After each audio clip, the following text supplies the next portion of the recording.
এরকম প্রিয় শিক্ষার্থী বন্ধুরা, প্রথম অধ্যায়ের এমসিকিউর সাজেশন নিয়ে হাজির হয়েছে। এটা হচ্ছে পেইড বেসের একটি ক্লাস, তোমাদের জন্য সবার জন্য উন্মুক্ত করে দিলাম, শুধুমাত্র এমসিকিউর জন্য। প্রিয় শিক্ষার্থী বন্ধুরা, প্রথম অধ্যায় থেকে আমরা মাত্র কয়েকটা এমসিকিউ পড়বো। সো আজকের এই ভিডিওটা তোমরা ধৈর্য সহকারে দেখো। রাত পহলে তোমাদের পরীক্ষা বা পরীক্ষার আগ মুহূর্তে ভিডিওটা দেখতেছো, খুবই মোস্ট ইম্পর্টেন্ট। পরীক্ষার আগ মুহূর্তে দেখে গেলেও তোমার কমন পড়তে পারে। সো কথা না বাড়িয়ে আমরা এখন মোস্ট কমন এমসিকিউগুলো তোমাদের জন্য সলভ করে দেই। দেখো এখানে 29 নং যে এমসিকিউ তুমি একটা ভাবে ধরে নিবা যে ভার্চুয়াল রিয়েলিটি শব্দের অর্থ কি। ভার্চুয়াল রিয়েলিটি শব্দের অর্থ হচ্ছে কৃত্রিম বাস্তবতা, কৃত্রিম বাস্তবতা। ঠিক আছে, তারপর দেখো 30 নং যে এমসিকিউটা, তুমি নং দিকো না, জাস্ট প্রশ্নটা পড়বা, প্রশ্নটা। ঠিক আছে, ভার্চুয়াল রিয়েলিটি প্রক্রিয়ায় কমপক্ষে মানুষের কয়টি সেন্সর কম্পিউটার সিস্টেম দ্বারা নিয়ন্ত্রিত হওয়া উচিত। প্রিয় শিক্ষার্থী বন্ধুরা, সো বলো তো দেখি এটা কয়টা হবে। এটা হচ্ছে 3টি। ঠিক আছে, মোস্ট ইম্পর্টেন্ট এই প্রশ্নটা, ভার্চুয়াল রিয়েলিটিতে কোন পরিবেশের অর্থাৎ কোনো পরিবেশের কেমন চিত্রায়ন করা হয়, এটা বলো তো ত্রিমাত্রিক। ঠিক আছে, আমরা সকলে জানি এটা হচ্ছে ত্রিমাত্রিক। ত্রিমাত্রিক এখানে দুইটা অপশন আছে, যে কোনো একটা দিলেই হবে তোমাকে, অর্থাৎ এরকম এমসিকিউ মাঝে মধ্যে থাকে। ঠিক আছে, আচ্ছা তারপর দেখো এটা কত সালে সর্বপ্রথম, অর্থাৎ এখানে সর্বপ্রথম কিন্তু হবে, প্রথম ভার্চুয়াল রিয়েলিটির ধারণা সৃষ্টি হয়, এটা হচ্ছে 1930 সালে। তারপর ভার্চুয়াল রিয়েলিটি পরিবেশ তৈরিতে কোনটি প্রয়োজন হয় বলো তো, শক্তিশালী কম্পিউটার। তারপর সিমুলেটর এর প্রয়োগ ক্ষেত্র কোনটি, ভার্চুয়াল রিয়েলিটিতে। কোন তত্ত্বের উপর ভার্চুয়াল রিয়েলিটি প্রতিষ্ঠিত হয়, সিমুলেশন, সিমুলেশন তত্ত্বের উপর ভিত্তি করে। কোন কম্পিউটার বিজ্ঞানী প্রথম ভার্চুয়াল রিয়েলিটি টার্মটি ব্যবহার করেন, জেরন লিনিয়ার। তারপর দেখো বহুপদী প্রশ্ন, এটা অনেকেই পারো না, কিন্তু এগুলো আমি আজকে তোমাদেরকে টিপস শেয়ার করব। তো ভার্চুয়াল রিয়েলিটির সাথে সম্পর্কিত কোনটি, এআই অর্থাৎ আর্টিফিশিয়াল ইন্টেলিজেন্স, 3D মানে 3 জেনারেশন, তারপর হচ্ছে সেন্সর। তাহলে এটা 4টাই হবে, অর্থাৎ 3টাই হবে, 4 নং হবে। আচ্ছা তারপর এটা দেখো, ব্যবসায়ী ভার্চুয়াল রিয়েলিটি ব্যবহৃত হয় কীভাবে, ক্রয় করার ক্ষেত্রে। তারপর হচ্ছে সম্ভাব্য যাচাই হবে না এটা কোনো দিনেই, এটা হচ্ছে পণ্যের মান যাচাই, অর্থাৎ 3 আর হচ্ছে 2। ঠিক আছে, 3 আর 2। ভার্চুয়াল রিয়েলিটি ব্যবহৃত হয় কোথায়, বিনোদনের ক্ষেত্রে ব্যবহৃত হয়, ত্রিমাত্রিক ডিজাইনে ব্যবহৃত হয়, কৃত্রিম অনুভূতি সৃষ্টিতে ব্যবহৃত, তার মানে এটা 4টা হবে। ঠিক আছে, এটা 4টাই হবে। এখন দেখো প্রিয় শিক্ষার্থী বন্ধুরা, একটা উদ্দীপকটা হবে, এই উদ্দীপকটা যদি পারো তুমি, তাহলে কিন্তু তুমি সৃজনশীলও পারবা। দেখো বহুমাত্রিক যদি কোনো কথা পাও, সিমুলেশন যদি কোনো কথা পাও, তাহলে বাবা ভার্চুয়াল রিয়েলিটি, এক কথাই। তাহলে উদ্দীপককে দেখো, তোমার পড়ার দরকার নেই, সিমুলেশন কথা থাকলেই ভার্চুয়াল রিয়েলিটি। ভার্চুয়াল রিয়েলিটির মাধ্যমে নির্মিত ছবি এঁকা হয়েছিল কবে, এটা হচ্ছে ইনসেপশন, ইনসেপশন, ইনসেপশন 2010 সালে হয়েছিল এটা। ঠিক আছে, ইন্টারস্টেলার, ইন্টারস্টেলার 2014 সালে হয়েছিল এটা। তার মানে এই 3টা, এই 2টা কি। প্রিয় শিক্ষার্থী বন্ধুরা, নিউরাল নেটওয়ার্কের মূল কয়টি লেয়ার থাকে, এটা হচ্ছে 3টা। ঠিক আছে, দেখো ফাজি লজিকে একটি সমস্যার সমাধান কি, এটা হচ্ছে এই 2-এর অধিক উপায় থাকে, এটা 2-এর অধিক উপায় থাকে। ডেটা থেকে প্যাটার্ন রিকগনিশনের সময় বা রিকগনিশনের জন্য এক ধরনের এই যে কার্য পদ্ধতির নাম কি, এটা হচ্ছে আর্টিফিশিয়াল ইন্টেলিজেন্স। ঠিক আছে, অথবা এটাকে বলা হয় artificial intelligence, artificial neural network. এটাকে আবার 2টাই বলা হয়। কৃত্রিম বুদ্ধিমত্তার জনক কে, Alan Turing, Alan Turing. Virtual রিয়েলিটির সাথে সম্পর্কিত কি, আর্টিফিশিয়াল ইন্টেলিজেন্সের সুবিধা রয়েছে বা মিল রয়েছে বা সম্পর্ক রয়েছে। প্রিয় শিক্ষার্থী বন্ধুরা, কৃত্রিম বুদ্ধিমত্তার দিকে মোস্ট ইম্পর্টেন্ট এই এমসিকিউটা, কৃত্রিম বুদ্ধিমত্তা প্রয়োগ করার জন্য কোন প্রোগ্রামিং ভাষা ব্যবহার করা হয়। আমরা জানি প্রোগ্রামিং বিভিন্ন ধরনের ভাষা আছে, বেসিক আছে, পাইথন আছে, প্যাসকেল আছে, সি প্রোগ্রাম আছে, আর একটা হচ্ছে লিপস আছে, LISP, লিপস আছে। ঠিক আছে, তার মানে উত্তর হচ্ছে লিপস। তাত্ত্বিক কম্পিউটার বিজ্ঞানের জনক কে, অ্যালান টুরিং। অ্যালান টুরিং আমরা কিছুক্ষণ আগে পড়ে আসছি। ঠিক আছে, তারপর মানুষ বা অন্য কোনো প্রাণীর চিন্তা করার ক্ষমতাকে বলা হয় আর্টিফিশিয়াল ইন্টেলিজেন্স নাকি আর্টিফিশিয়াল ইন্টেলিজেন্স। ঠিক আছে, তারপর দেখো কৃত্রিম বুদ্ধিমত্তার মাধ্যমে কোন ক্ষমতাকে কম্পিউটারে ঢুকিয়ে দেওয়া হয়, এটা কোন পদ্ধতিটাকে, এটা হচ্ছে হিউরিস্টিক। এক্সপার্ট সিস্টেম কাজ করে কিভাবে বলো তো, এক্সপার্ট সিস্টেম তোমাদের কিন্তু একটা রিভাইজ দেওয়া হয়ে যাচ্ছে, আমি একটা তোমাদেরকে অপশন দিচ্ছি, অপশনে তোমাদের রিচার্জ করা হয়ে যাচ্ছে। এক্সপার্ট সিস্টেম কীভাবে কাজ করে, তত্ত্বের উপর ভিত্তি করে, যুক্তির উপর ভিত্তি করে, ডাটাবেজের উপর ভিত্তি করে সবগুলোই উত্তর। ঠিক আছে, তারপর দেখো কৃত্রিম বুদ্ধিমাত্রা, অর্থাৎ বুদ্ধিমাত্রার অংশ হচ্ছে কোনগুলো বলো তো? বুদ্ধিমাত্রার অংশ কোনগুলা? অভিজ্ঞতা থেকে শিক্ষা নেওয়া, যে কোনো বিষয় সম্পর্কে জ্ঞান অর্জন করতে পারা, অর্জিত জ্ঞানকে কাজে লাগাতে পারা, সবগুলোই হবে। ঠিক আছে, আচ্ছা তারপর একটা উদ্দীপক আছে দেখো। প্রিয় শিক্ষার্থী বন্ধুরা, এই যে উদ্দীপক তোমার সব কিছু পড়ার দরকার, আমি বলছি না যে টেকনিক দেবো তোমাদেরকে, তৎক্ষণিক সিদ্ধান্ত গ্রহণ করতে পারে, এই কথাটা থাকলেই হচ্ছে আর্টিফিশিয়াল ইন্টেলিজেন্স। উদ্দীপক পড়ার তোমার দরকারই নেই। ঠিক আছে, উদ্দীপকের যে আর্টিফিশিয়াল ইন্টেলিজেন্স, এটা ব্যবহার করে কি কি করা যায় দেখো। এটা ব্যবহার করে অনেক কিছুই করা যায়। এটা হচ্ছে কি 1 আর 2 যুগ। প্রিয় শিক্ষার্থী বন্ধুরা, একটু বৃষ্টি হচ্ছে, তোমাদের জন্য ভিডিওটা একটু স্পষ্ট করে দেওয়া হবে। বিপজ্জনক গবেষণা, ঝুঁকিপূর্ণ কাজ নিয়ন্ত্রণ। ঠিক আছে, কম্পিউটার ভাইরাস নিয়ন্ত্রণ এটা হবে না, এটা প্রথম দিকে। তারপরে এখন আমরা রোবোটিক্স, ক্রায়োসার্জারি ও মহাকাশ অভিযান থেকে কিছু এমসিকিউ দেবো তোমাদেরকে। তাহলে দেখো, ক্রায়োসার্জারিতে কুলিং এজেন্ট হিসাবে ব্যবহৃত হয় কোনগুলা? এটা হচ্ছে তরল নাইট্রোজেন। তরল নাইট্রোজেন। একটি রোবটের আশেপাশের বস্তুগুলোর অবস্থান পরিবর্তন করার পদ্ধতিকে কি বলা হয়? ম্যানিপুলেশন। ম্যানিপুলেশন। রোবটের হাত ও পা পরিবর্তনের যাবতীয় কাজকে কি বলা হয়? ম্যানিপুলেশন। ঠিক আছে, ক্রায়োসার্জারিতে হিটিং এজেন্ট হিসাবে ব্যবহৃত কোনটি? একটা হচ্ছে হিলিয়াম। রোবটের অ্যাকচুয়েটর বলতে কি বুঝে? রোবটের পেশি, মানে চলাচল করে যেটা। সর্বপ্রথম কি রোবট শব্দটি ব্যবহার করেন? কারেল ক্যাপেক। প্রিয় শিক্ষার্থী, রোবটের কাজ কি? রোবটের কাজ কি? প্রতিকূল কাজে সাহায্য করা, অর্থাৎ বিপজ্জনক কাজগুলোতে সাহায্য করা। অতিরিক্ত ঠান্ডায় কোনো জীবের অস্বাভাবিক বা রোগাক্রান্ত টিস্যুগুলিকে ধ্বংস করে ক্রায়োথেরাপি বা ক্রায়োসার্জারি। ক্রায়োসার্জারি শব্দের অর্থ কি? শৈত্য অথবা শৈল্য চিকিৎসা। শৈল্য মানে অত্যন্ত তাপমাত্রার কম, অত্যন্ত নিম্ন তাপমাত্রাকে বলা হয় ক্রায়োসার্জারি চিকিৎসা পদ্ধতি। আমরা যদি বলি ক্রায়ো শব্দটি কোন ধরনের শব্দ থেকে এসেছে, এটা হচ্ছে গ্রিক শব্দ থেকে। ঠিক আছে, কোনটি ক্রায়োসার্জারির সাথে সম্পর্কিত? নাইট্রোজেন, তরল নাইট্রোজেন বলা হয় এটাকে মূলত। তারপর দেখো, ত্বকের অস্বাভাবিক বা রোগাক্রান্ত টিস্যু ধ্বংস করা হয় কোন প্রযুক্তিতে? ক্রায়োসার্জারিতে। ঠিক আছে, ত্বকের কোনো কথা থাকলে ক্রায়োসার্জারি। ওরাল, এই যে দেখো, এখন ক্যান্সারের কোনো কথা থাকলেও cryotherapy. Oral cancer, lung cancer, liver cancer, যত ক্যান্সার আছে সব কিছুতেই এটা হবে। ঠিক আছে, সর্বপ্রথম কোন বিজ্ঞানী মহাকাশ সম্পর্কিত তত্ত্ব ব্যক্ত প্রকাশ করেন? এটা হচ্ছে Isaac Newton. Sir Isaac Newton বলা হয় তাকে। তো আধুনিক রোবোটিক্সের পথ প্রদর্শন হচ্ছে কি? আইজ্যাক আশিমোভ। তো রোবটের উপাদান কোনগুলো?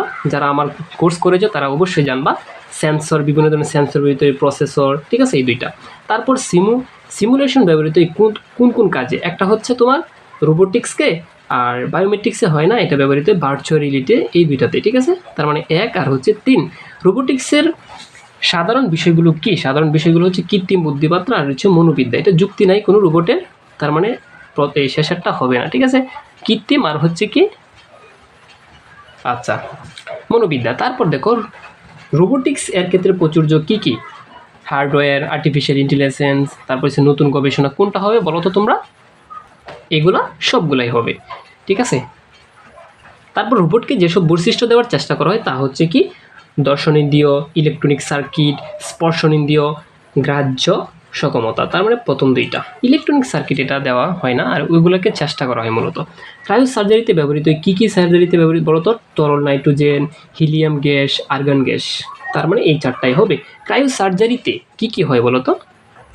এখানে যে উপাদানগুলো আছে সব কিছু হয়। এটা হচ্ছে টিস্যু, তাপমাত্রা হ্রাস, বিদ্যুৎ, সব কিছুই হয়। তারপর আইসিটির প্রতিরক্ষা ও প্রতিবন্ধক, এটা কিন্তু নাই তোমাদের সিলেবাস যে মনে হয়। ঠিক আছে, মনে হয় না, এটা নাই। ঠিক আছে, জাস্ট একটু পড়বা যে সোভিয়েত ইউনিয়ন, আর সোভিয়েত ইউনিয়ন এটা হচ্ছে একটা সোভিয়েত ইউনিয়নটা জিকের একটা প্রশ্ন, সাধারণ নলেজ। ঠিক আছে, সোভিয়েত ইউনিয়ন কোন সময় প্রতিরক্ষায় ইন্টারনেট ব্যবহার করেছিল? এটা হচ্ছে 1950 সালে।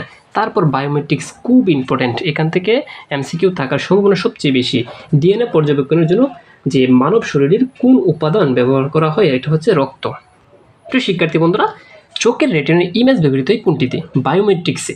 কোনটি বায়োমেট্রিক্সের উপাদান? এটা হচ্ছে হ্যান্ড জিওমেট্রি। কোনটিতে বায়োমেট্রিক্স ব্যবহার করা হয়? এটা আমরা সকলেই জানি। বায়োমেট্রিক্স হচ্ছে পরিচয়পত্র তৈরিতে, অর্থাৎ তোমার এনআইডি কার্ড তৈরিতে। আঙ্গুলের চাপ দিয়ে ব্যক্তি শনাক্তকরণের প্রক্রিয়াটি হচ্ছে বায়োমেট্রিক্স। আসলে বুঝতে পারছো বায়োমেট্রিক্স প্রধানত কত প্রকার? দুই প্রকার, একটা হচ্ছে শরীরবৃত্তীয় আর একটা হচ্ছে আচরণবৃত্তীয়। কোনটি বায়োমেট্রিক্সের সিকিউরিটি হিসেবে সবচেয়ে বেশি? একটা হচ্ছে ডিএনএ। বর্তমানে বাংলাদেশের মেশিন রিডেবল পাসপোর্ট কোন প্রযুক্তিতে ব্যবহৃত হয়? এটা হচ্ছে বায়োমেট্রিক্স। তারপর বায়োমেট্রিক্স প্রযুক্তিগত চোখের মনি শনাক্ত করার যন্ত্রটি তৈরি করেছে কোন কোম্পানি? এটা হচ্ছে এনসিআর। এনসিআর, ঠিক আছে। তারপর দেখো শরীরবৃত্তীয় বায়োমেট্রিক্স, আমি অ্যাডভান্স কোর্সে তোমাদেরকে আমি বলেছিলাম যে শরীরবৃত্তীয় বায়োমেট্রিক্সগুলো কী কী মুখস্থ করে ফেলবা। একটা হচ্ছে ফিঙ্গারপ্রিন্ট, আর একটা হচ্ছে ডিএনএ। আর আচরণ, এটা হচ্ছে কি শরীরবৃত্তীয় নয়, এটা হচ্ছে আচরণবৃত্তীয়, তার মানে 1 আর 2। তারপর ফিঙ্গারপ্রিন্ট ব্যবহৃত কোথায়? অপরাধী শনাক্তকরণ, অফিসের হাজিরায়, পাসপোর্ট, সবগুলোতে। তারপর এখানে একটা উদ্দীপক আছে, আর উদ্দীপকে দেখো ফিঙ্গারপ্রিন্ট কথা থাকলেই হচ্ছে বায়োমেট্রিক্স। আমি কিন্তু একদম শর্টকাটে বোঝাচ্ছি, ফিঙ্গারপ্রিন্ট কথা থাকলেই কি দিবা? বায়োমেট্রিক্স, আর কিছু দেওয়ার দরকার নেই, ঠিক আছে। আর এই যে এই ধরনের রোমান সংখ্যার এমসিকিউগুলোর আমি এখন টিক্স দিচ্ছি, তোমাদের পাবেল ভাই তোমাদেরকে এখন টিক্স দিচ্ছে। এটা হচ্ছে যদি কোনো কিছু না পারো একদম শেষেরটা দিয়ে দিবা, বিশেষ করে এই ধরনের রোমান সংখ্যার এমসিকিউগুলোতে, পাসপোর্ট তৈরিতে, বিমানের টিকিট তৈরিতে, ড্রাইভিং লাইসেন্স তৈরিতে, এগুলো বায়োমেট্রিক্স ব্যবহৃত হয়। তার মানে এমনিতে মিলে যাবে, ঠিক আছে। বেশিরভাগই হয় এটা, যদি না পারো তখন এটা দিবা। তারপর দেখো ডিএনএ ম্যাপিং ও অ্যানালাইসিসের জন্য কোন টেকনোলজি ব্যবহৃত হয়? এটা হচ্ছে বায়োমেট্রিক্স। জীবদেহের সমস্যাগুলো যখন কম্পিউটারের মাধ্যমে সমাধান করা হয় তাকে বলা হয় বায়োমেট্রিক্স। বায়ো ইনফরমেটিক্স হচ্ছে জীবদেহের তথ্যগুলো যখন কম্পিউটারের মাধ্যমে সমাধান করা হয়। তার মানে বায়ো ইনফরমেটিক্সটা কি? জীববিদ্যা বিষয়ক তথ্য প্রক্রিয়াকরণ করে, ঠিক আছে। তারপর মানবদেহে কতগুলো জিন আছে? প্রায় 3 লক্ষ, ঠিক আছে। মানুষের শরীরে কত জোড়া ক্রোমোজোম? এটা সবাই জানি 23 জোড়া, বিজ্ঞানের একটা প্রশ্ন। তারপর বিজ্ঞানের কোন শাখায় ডিএনএ পরিবর্তন করা হয়? এটা হচ্ছে জেনেটিক ইঞ্জিনিয়ারিং। তারপর কোনটি বংশগত প্রযুক্তিবিদ্যা? এটা হচ্ছে জেনেটিক ইঞ্জিনিয়ারিং। বংশগত কোনো কথা থাকলেই হচ্ছে জেনেটিক ইঞ্জিনিয়ারিং। প্রিয় শিক্ষার্থী বন্ধু, আর কয়েকটা এমসিকিউ আছে, তোমাদেরকে ইম্পর্টেন্টগুলো দাগিয়ে তারপর আমি তোমাদেরকে বোর্ড কুয়েশন সলভ করাবো, ঠিক আছে। তো দেখো এই কোর্সটা মূলত আমি পেড বেসে নিতাম সুন্দর করে ব্যাখ্যা দিয়ে, কিন্তু ভাবলাম যে তোমরা হয়তো আমার সাথে রাগ করতেছো, এই জন্য তোমাদের সাথে উন্মুক্ত করে দিলাম আজকের এই ক্লাসটা। অবশ্যই শেয়ার করো, এবং যদি আরও ভিডিও চাও কমেন্ট বক্সে জানাতে পারো। নিচের কোন বর্ণটি ডিএনএর সাথে সম্পর্কিত? জি হচ্ছে জেন্ডার, জি তো হচ্ছে জেন্ডার, আর এটা হচ্ছে ডিএনএর সাথে সম্পর্কিত থাকে, ঠিক আছে। জেনেটিক ইঞ্জিনিয়ারিং এবং বায়ো ইনফরমেটিক্স উভয় প্রযুক্তি কোনটি দিয়ে গবেষণা করা যায়? এটা হচ্ছে ডিএনএ।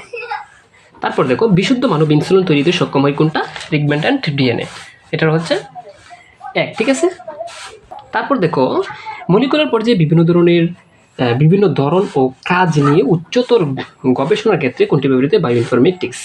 নিচের কোনটি খাদ্যদ্রব্যকে দীর্ঘদিন ধরে টাটকা রাখতে ব্যবহৃত হয়? এটা হচ্ছে ন্যানো টেকনোলজি। চিন্তা করছো ন্যানো টেকনোলজির কাজ কি? খাবারকে টাটকা রাখে। তারপরে এটা অনেক ইম্পর্টেন্ট, নিচের কোনটি আণবিক কাজী নামে পরিচিত? এটা অনেকবার আসছে, এবারও আসবে। দেখো এটা খুব ইম্পর্টেন্ট, নিচের কোনটি আণবিক কাজী নামে পরিচিত? অনেকবার আসছে, এটা আমি বলতেছি। Restriction enzyme. তো 1 ন্যানোমিটার, তারপর দেখো 1 ন্যানোমিটার 1 মিটারের কত ভাগ?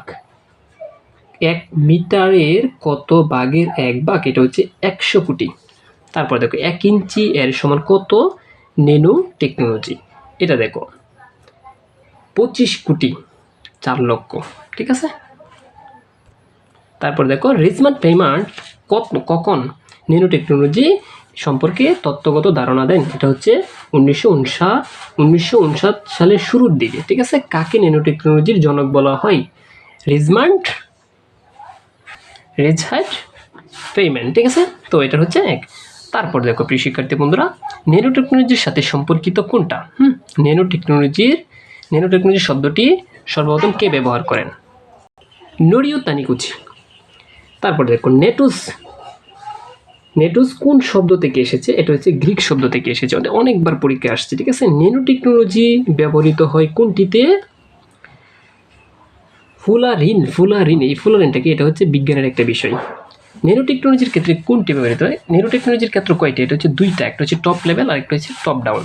এই যে দেখো প্রিয় শিক্ষার্থী বন্ধুরা, এই যে দেখো কোনো জিনিসকে ন্যানো টেকনোলজিতে কোনো জিনিসকে কেটে ছোটো করে নির্দিষ্ট আকারে দেওয়া হয়, তাকে বলা হয় কি টপ টু ডাউন। মানে টপ মানে বড় থেকে ডাউন হয় ঠিক আছে। তারপর দেখো অপরাধকারী শনাক্ত করা যায় কোনটির মাধ্যমে? এটা হচ্ছে ডিএনএ পরীক্ষার মাধ্যমে, আমি কালকে বলেছিলাম। আর এটা দেখো তোমরা একটু পড়ে নেবে স্ক্রিনশট দিয়ে, আমি বলেছিলাম আমার শর্টকাটে কেমনে নিয়েছি, এটার 4 এটার 4 এটার 4 সরি এটার 2, ঠিক আছে। এই যে যদি না পারো 3 নং দিয়ে আসবা। এখন আমরা চলে যাব কিছু বোর্ড কোয়েশনের মাধ্যমে সরাসরি প্র্যাকটিস করে দেখি আবার, কারণ বিগত সাল দেখা গেছে বোর্ড কোয়েশন থেকে প্রায় 80% কমন পড়ে, ব্যাখ্যা সহ পড়বে। আচ্ছা একটু দেখে নিবা এগুলো, একটা স্ক্রিনশট নিয়ে দেখো না ওই যে উত্তরগুলো। এটা হচ্ছে 3, এটার 1 সরি এটা 4, তারপর এটারও 4, এটারও 4, একটু স্ক্রিনশটে দেখে নাও। সময় যেহেতু শর্ট তোমাদের জন্য আমি প্রত্যেকটা ভিডিও আপলোড করতে হবে। আচ্ছা দেখে নাও একটু। আচ্ছা তো এই যে দেখো একটা ইম্পর্টেন্ট খুব, এটা পড়বো ভাইরাসের পুনরূপ কি? Vital information resource under size, এটা খুব ভালো করে পড়বা। আর এটা হচ্ছে এটা পড়বা। বাংলাদেশ তথ্য ও যোগাযোগ প্রযুক্তি নীতি প্রণীত হয় কত সালে? এটা হচ্ছে 2009 সালে। তারপর সাইবার চুরি, এটা একটু পড়ে নিবা। এখন আমরা বোর্ড কোয়েশনে চলে যাব, তোমরা ইচ্ছা করলে এটা স্ক্রিনশট দিয়ে রাখতে পারো। দেখো 2019 সালে প্রশ্নগুলো আসছে, দেখো 17 সালে আসছে। কম্পিউটার সংশ্লিষ্ট যন্ত্রপাতিকে সঠিকভাবে পরিচালনার জন্য নিচের কোনটি প্রয়োজন? বলো তো কোনটা প্রয়োজন? সফটওয়্যার, ঠিক আছে। এটা হচ্ছে 2000 কত সালে আসছিল? 19 সালে। এখন বলে রাখি এটা পড়ার দরকার নেই, এটা পড়ার দরকার নেই, এটা পড়ার, কারণ এখানে বিশ্বগ্রাম তোমাদের এখন বর্তমানে সিলেবাসে নাই। আউটসোর্সিং কি? আউটসোর্সিং হচ্ছে এমন একটা জিনিস, ইন্টারনেট ভিত্তিক একটা কাজ যেটার মাধ্যমে ঘরে বসে বিভিন্ন প্রতিষ্ঠানের কাজ কাম করা যায়। দেখো আমি এখান থেকে বেছে বেছে তোমাদেরকে পড়াবো, যেহেতু বোর্ডে আসছে, কারণ তার মানে ফুল সিলেবাসে আসছিল, এখন তোমাদের তো সংক্ষিপ্ত, ঠিক আছে। তারপর দেখো ইন্টারনেটের মাধ্যমে ব্যবসা পরিচালনা করাকে কি বলে? ই কমার্স, ঠিক আছে। ভার্চুয়াল রিয়েলিটি কোন ধরনের ইমেজ? এটা হচ্ছে ত্রিমাত্রিক থাকলেই হয়েছে। সাধারণভাবে ভার্চুয়াল রিয়েলিটির পরিবেশ কেমন? এই যে দেখো ত্রিমাত্রিক, আমরা এমনিতে পারতেছি। দেখো ভার্চুয়াল রিয়েলিটির ব্যবহৃত কোনটা? এই যে হ্যান্ড জিওমেট্রি। তারপর মোস্ট ইম্পর্টেন্ট জায়গায় 100টি দেখো কাজের প্রয়োজনে রোবটকে কত ডিগ্রি পর্যন্ত ঘুরতে হয়? 360 ডিগ্রি। কারণ কি জানো? এই যে কাজের প্রয়োজনে এইভাবে বৃত্তর মতো ঘুরতে হয়, আর বৃত্ত সমান 360 ডিগ্রি। এই কারণে ক্রাইও সার্জারিতে ব্যবহৃত কোনটা? আমি কিছুক্ষণ আগে পড়ে আসছি, নাইট্রোজেন কিন্তু ব্যবহৃত হয়, ঠিক আছে। তারপর দেখো আমরা এটা দেখি, ব্যক্তি শনাক্তকরণে নিচের কোনটি সম্পর্কিত? ব্যক্তি শনাক্ত করে সর্বাধিক যুক্তি আছে, সর্বাধিক যুক্তি কোনটা আছে বলো তো? এটা হচ্ছে হাতের চাপ সরাসরি। প্রিয় শিক্ষার্থী বন্ধুরা, তারপর এখানে দেখো নতুন ধরনের ক্রোমোজোম তৈরির কৌশলকে কি বলে? Genetic engineering. খুব ভালো করে পড়বা, জেনেটিক ইঞ্জিনিয়ারিংয়ের জনককে, এটা ভালো করে পড়ে নিবা। আচ্ছা এই যে দেখো এখানে একটু ভালো করে দেখো, বায়োমেট্রিক্সের আচরণগত বৈশিষ্ট্য কোনটা? আচরণগত কোনটা হবে বলো তো? এই যে মুখমণ্ডল শনাক্তকরণ। প্রিয় শিক্ষার্থী বন্ধুরা, আমি যেগুলো ভিডিও দিলাম তোমাদের রেসপন্স যদি পাই পরবর্তী ভিডিও নিয়ে আসবো। পাশাপাশি এইটা খুব ভালো করে নিবা, 10 ন্যানোমিটার, এটা প্রত্যেকটা বোর্ডের জন্য ইম্পর্টেন্ট, প্রতি বছরই আসে, এটা পড়ে নিবা। তো ইথিক্সে এটা হচ্ছে 10টা থাকে। এই যে এখান থেকে কিছু এমসিকিউ দিলাম, দেখো তোমরা এগুলো দেখে নিবা, ঠিক আছে। এই যে 200 নংটা পড়বা, বিশেষ করে এটা পড়ার দরকার নেই, বিশ্বগ্রাম নাই। ক্রাইও সার্জারি পড়বা, কোথায় কোথায় ব্যবহৃত হয়। আমি যে পেইড কোর্সে তোমাদেরকে দিয়েছিলাম এইগুলো, আর তোমরা ফ্রিতেও পাবা এখানে, হ্যাঁ। ফ্রি ক্লাসগুলো করলে এগুলো এমনিতে পারবা তোমরা। তো শিক্ষার্থী বন্ধুরা, দেখা হবে দ্বিতীয় ক্লাসে। এই ভিডিওতে যদি তোমার কমপক্ষে 500 যদি কমেন্ট থাকে, তাহলে আমি পরবর্তী ভিডিও নিয়ে আসবো তোমাদের জন্য, একদম মজার টিক্সে।